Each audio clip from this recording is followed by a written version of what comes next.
حضرت عمر بن خطاب رضی اللہ تعالیٰ عنہ کے پاس لے کر پہنچے اور سارا واقعہ سنایا تو حضرت عمر رضی اللہ تعالیٰ عنہ کا چہرہ خوشی سے چمکنے لگا اور سینہ مبارک کھل گیا اور پکار کر فرمایا، ہر مسلمان پر یہ لازم ہے کہ وہ عبداللہ بن حذیفہ رضی اللہ تعالیٰ عنہ کے سر کو بوسہ دے، اور آغاز میں خود کرتا ہوں۔ چنانچہ حضرت عمر رضی اللہ تعالیٰ عنہ اٹھے، تھوڑے سے جھکے اور عبداللہ بن حذیفہ رضی اللہ تعالیٰ عنہ کے سر کو بوسہ دیا۔ ایک دفعہ ایک آدمی امیر المومنین حضرت عمر بن خطاب رضی اللہ تعالیٰ عنہ کے سامنے کھڑا ہو گیا اور غصے سے کہنے لگا، اے امیر المومنین، اللہ کا خوف کھائیں۔ لوگوں میں سے ایک آدمی اٹھا اور اس سے کہنے لگا، کیا تم امیر المومنین کو کہہ رہے ہو کہ اللہ کا خوف کرو؟ حضرت عمر رضی اللہ تعالیٰ عنہ نے فرمایا، اس کو یہ بات کہنے دو، اس نے کیا اچھی بات کہی ہے، تم میں کوئی خیر و بھلائی نہیں جبکہ تم یہ بات ہم سے نہ کہو، اور ہم میں کوئی بھلائی نہیں جبکہ ہم تم سے یہ بات قبول نہ کریں۔ ایک دن حضرت عمر رضی اللہ تعالیٰ عنہ ممبر پر جلوہ افروز ہوئے اور نصیحت کا اعلان کیا کہ میں تم کو اللہ تعالیٰ کی قسم دے کر کہتا ہوں، جو آدمی میرے اندر کوئی عیب جانتا ہو وہ اس عیب کو ضرور ذکر کرے۔ یہ اعلان ہوتے ہی ہر طرف شور مچ گیا، آوازیں بلند ہونے لگی۔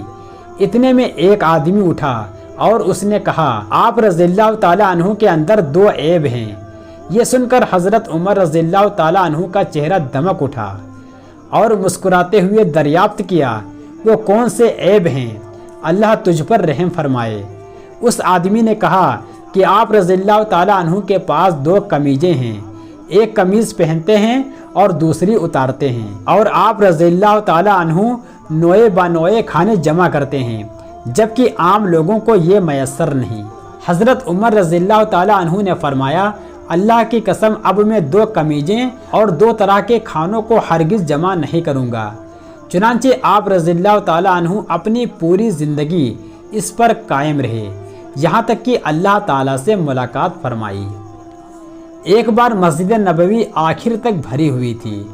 لوگ سوالیہ نظروں سے ایک دوسرے سے کہہ رہے تھے کہ امیر المومنین کو آنے میں تاخیر کیوں ہو گئی، وہ کہاں ہیں؟ چند لمحوں کے بعد حضرت عمر رضی اللہ تعالیٰ عنہ مسجد میں داخل ہوئے اور ممبر پر چڑھنے کے بعد لوگوں سے معذرت خواہی کرتے ہوئے فرمایا، میں اصل میں یہ کپڑے دھو رہا تھا اور میرے پاس اس کے سوا اور کوئی کپڑا نہیں تھا۔ حضرت عمر بن خطاب رضی اللہ تعالیٰ عنہ اور حضرت ابی بن کعب رضی اللہ تعالیٰ عنہ کے درمیان کسی بات میں اختلاف ہو گیا تو حضرت عمر رضی اللہ تعالیٰ عنہ نے کہا کہ چلو کسی کو اپنا حاکم مقرر کر لیتے ہیں۔ حضرت ابی بن کعب رضی اللہ تعالیٰ عنہ نے ان کی بات کو قبول کرتے ہوئے حضرت زید بن ثابت رضی اللہ تعالیٰ عنہ کو اپنا جج بنایا۔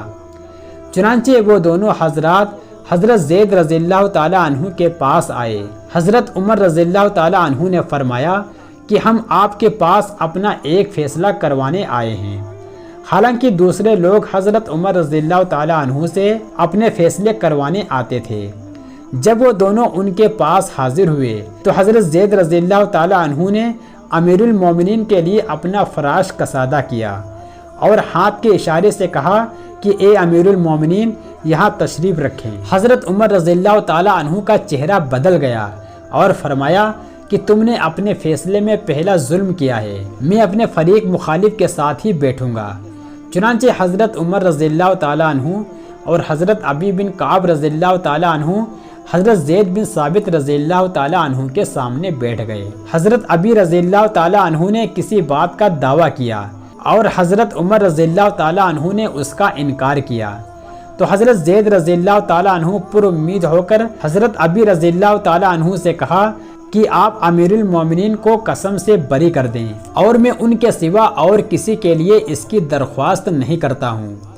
حضرت عمر رضی اللہ تعالیٰ عنہ نے زید بن ثابت رضی اللہ تعالیٰ عنہ اور ابی بن کعب رضی اللہ تعالیٰ عنہ پر سبقت لے جاتے ہوئے فوراً قسم کھائی، پھر دوبارہ قسم کھائی۔ حضرت زید رضی اللہ تعالیٰ عنہ کو اس فیصلے کا ادراک نہیں ہو پا رہا تھا کہ ان کے نزدیک حضرت عمر رضی اللہ تعالیٰ عنہ اور عام مسلمان آدمی برابر ہو گیا۔ ایک دن حضرت عمر رضی اللہ تعالیٰ عنہ نے ایک آدمی کو اپنی مجلس میں موجود نہ پایا، حالانکہ وہ ایک عرصے سے آپ رضی اللہ تعالیٰ عنہ کی مجلس میں آتا رہا۔ حضرت عمر رضی اللہ تعالیٰ عنہ کو اندیشہ ہوا کہ کہیں وہ کسی مصیبت سے دوچار تو نہیں ہو گیا ہے۔ چنانچہ آپ نے حضرت عبد الرحمن بن عوف رضی اللہ تعالیٰ عنہ سے فرمایا کہ فلاں کے گھر چلتے ہیں، دیکھتے ہیں آخر وہ کہاں رہ گیا۔ دونوں حضرات اس آدمی کے گھر پہنچے، گھر کا دروازہ کھلا پایا اور وہ بھی بیٹھا ہے اور اس کی بیوی اس کے لیے برتن میں شراب ڈال رہی ہے۔ حضرت عمر رضی اللہ تعالیٰ عنہ نے حضرت عبد الرحمن بن عوف رضی اللہ تعالیٰ عنہ سے آہستہ آواز میں کہا کہ یہی وہ کام ہے جس نے اس کو ہم سے غافل کیا۔ ابن عوف رضی اللہ تعالیٰ عنہ نے کہا کہ آپ کو کیا پتا کہ برتن میں کیا ہے؟ حضرت عمر رضی اللہ تعالیٰ عنہ نے ان کے وہم کو دور کرتے ہوئے فرمایا کہ کیا تمہیں اس بات کا ڈر ہے کہ کہیں یہ تجس ہے؟ ابن عوف رضی اللہ تعالیٰ عنہ نے تاکید کے ساتھ کہا کہ یہ تجس تو ہی ہے۔ حضرت عمر رضی اللہ تعالیٰ عنہ نے کہا کہ پھر اس سے توبہ کی کیا صورت ہے؟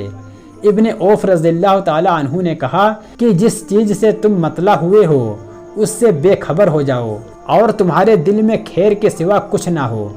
اس کے بعد وہ دونوں حضرات جہاں سے آئے تھے وہاں واپس چلے گئے۔